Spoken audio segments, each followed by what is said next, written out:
Hello, lovely kindred spirits. In this video, I'm going to show you how I painted this little butterfly coming out from its chrysalis, or how you call it, cocoon. And I really loved the idea. I started to paint it in February, so it was very early spring. And first of all, I painted a layer of blue together with sap green.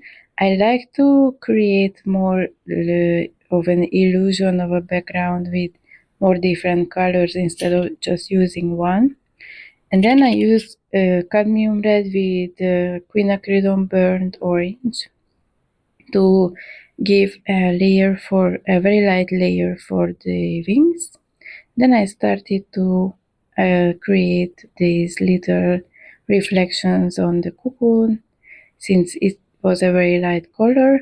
And then to emphasize the wings, I added quinacridone violet, my very new favorite shade.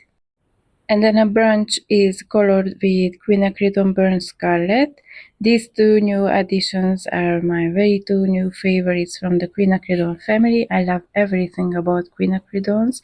I love that they are non-granulating and that they are very, very transparent even when you use it straight out of the tube. And I forgot to mention that the background was phthalo turquoise with sap green. And for the leaves, I used phthalo green with sap green. I really love more than a single shade to use in any subject. So, for example, if I paint the leaves, that's going to be more than one green that I use, and that's why I have more paints than a normal person would own. But I just really love it. I just created my very first own palette of colors, which I'm going to make a new video also about. And I try to reduce it to 20 to 24 colors. And now you can just see me like creating details, lots of details for the wings, for the lady that is inside, or the fairy, and for the leaves. I really love to take my time and make sure that it looks the way I want it. Even though when I was finished with all of this, I really felt like something was missing. It was just overall too light for me. So I added an extra layer of phthalo turquoise. You will see it in the very end where I share this scan image. Is that it's going to be a lot darker than when I stopped recording the video. It's because after a few days I looked at it and I thought that it doesn't resonate with me, even though it feels finished. It's like nothing what I want to create. So that's why I just thought I would keep on painting.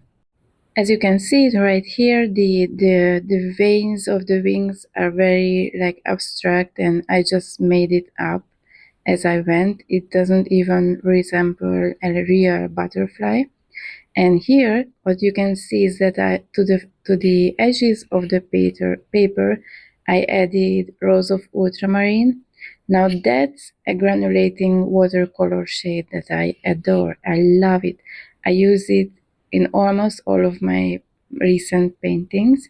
And here I just wanted to create a shadow to make it look like the middle area is a lot lighter than the edges of the painting, so that your eyes naturally focus on the fairy butterfly, even though that's like an orange color and everything else is like cool shade.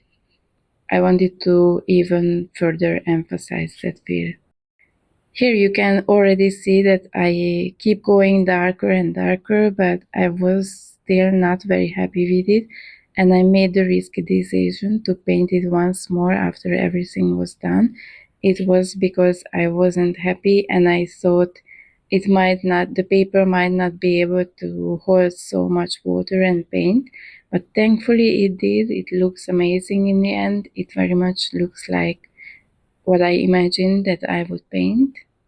Now you can just see me like adding details to the veins and to the leaves and the branch, and then you will see the final result in a second, which I scanned like a week after I finished with everything. I hope you like this video. Please subscribe.